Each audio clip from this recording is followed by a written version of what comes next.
বিসমিল্লাহির রহমানির রহিম। সম্মানিত খামারি ভাইরা, এই যে দেখতে পাচ্ছেন একটি জবাইকৃত গরুর পেট থেকে বুড়ি বের করা হয়েছে। দেখেন বুড়িতে কি পরিমাণ কৃমি থাকে। দেখেন গরুর পেটের ভিতরে কি পরিমাণ কৃমি থাকে। আপনাদের সকলের প্রতি দৃষ্টি আকর্ষণ করছি, আপনারা আপনাদের খামারের গরুগুলোকে নিয়মিত ডিওয়ার্মিং করবেন, অর্থাৎ নিয়মিত 3 মাস পর পর কৃমি ডোজটা করে যাবেন। নিজের চোখে দেখেন কি পরিমাণ কৃমি, এগুলো এখন মারা গেছে যেহেতু এটা পানি দিয়ে ধোয়া হয়েছে।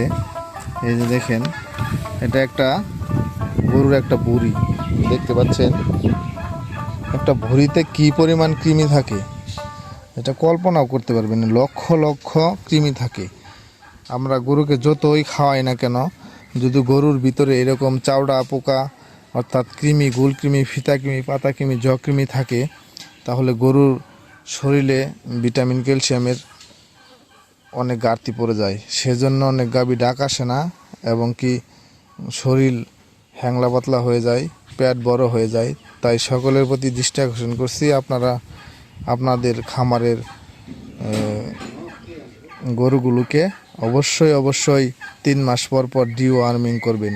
ডিওয়ার্মিং অর্থাৎ কৃমিমুক্ত করবেন, কলিমির ডোজ করবেন, কৃমির ইঞ্জেকশন দিবেন। সবাই ভালো থাকবেন। আল্লাহ হাফেজ।